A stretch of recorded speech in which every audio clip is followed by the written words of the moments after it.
pour ma première prise de parole. Je viens du monde du civil, comme la plupart de cette assemblée, et je suis restaurateur, plus précisément. Donc pour cette première prise de parole, il me devait de parler en leur nom. Donc je vais essayer d'être le plus bref possible, mais très sincère. Je ne vais pas citer, comme mon cher collègue, des auteurs célèbres. Je vais citer mon père. Je vais essayer de parler avec mon cœur. Donc je vais vous dire que dans cette période sanitaire que nous vivons et la crise économique qui en découle, notamment pour les professionnels du tourisme qui sont les plus touchés, il nous faut des actes forts, M. Payan. Des actes permettant de soutenir ces professionnels du tourisme. Vous étiez nombreux à être présents lors des manifestations la semaine dernière, je vous en remercie. Mais alors que vos paroles rassurent, votre décision de relancer la négociation nous inquiète un peu. Elle est effectivement louable quant à la nécessité de faire attention aux délais publics.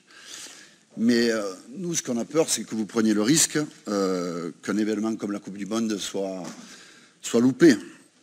Vous avez pu constater que dans la presse que les organisateurs, déjà, ils menacent Marseille d'aller dans des villes plus accueillantes. Pardon. Un supporter de rugby, il laisse 2 fois plus qu'un client ordinaire.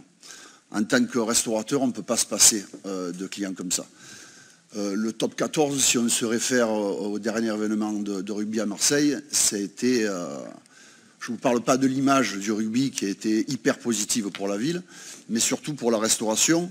Nos restaurants étaient complets. Je ne vous parle pas des hôtels où on n'avait plus de chambre un mois avant. Donc en fait, depuis tout à l'heure, je vous entends que vous allez prendre malgré tout des mesures dans votre négociation, mais il n'y a rien de ferme. Moi, ce que je voudrais dire, et là je parle au nom de tous les restaurateurs, je suis sûr qu'ils pensent comme moi, c'est d'avoir une réponse franche, en nous disant, écoutez, quoi qu'il arrive, je négocierai, et je comprends très bien que vous ayez économisé les deniers publics, il n'y a pas de souci avec ça. Mais je veux qu'il y ait une réponse ferme pour nous rassurer, nous, en tant que restaurateurs, et que vous nous disiez, quoi qu'il arrive, vous aurez cette Coupe du Monde. Et on ne vous épargnera pas d'un événement qui nous coûterait encore plus en ce moment. Et en ce moment, nous savons très bien que nous vivons une crise économique qui est exceptionnelle. Nous avons beaucoup de restaurateurs qui vont tirer le rideau. Ils ont absorbé déjà leur PGE. Ils ne pourront pas faire face au remboursement. Donc, moi, ce que j'attends de vous, c'est une réponse ferme et précise. On est avec vous pour négocier, mais il n'y a pas de souci. Hein. Moi aussi, je veux négocier. J'ai une société, donc les économies, je sais ce que c'est. Mais en aucun cas, je voudrais perdre mes clients. Donc vous, en aucun cas, essayez de ne pas perdre vous avez du rugby. Bien raison. Merci. Je vous remercie pour votre intervention, M. Tani, et vous avez parfaitement raison.